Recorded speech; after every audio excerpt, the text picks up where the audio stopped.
கண்கள் ஆறாமல் நான் வாடும்போது தாயாக நீ மாற வேண்டும்.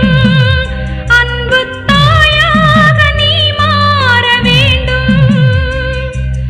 என் வாழ்வில் இயேசுவே என்னாலும் இங்கே எல்லாமும் நீயாக வேண்டும்.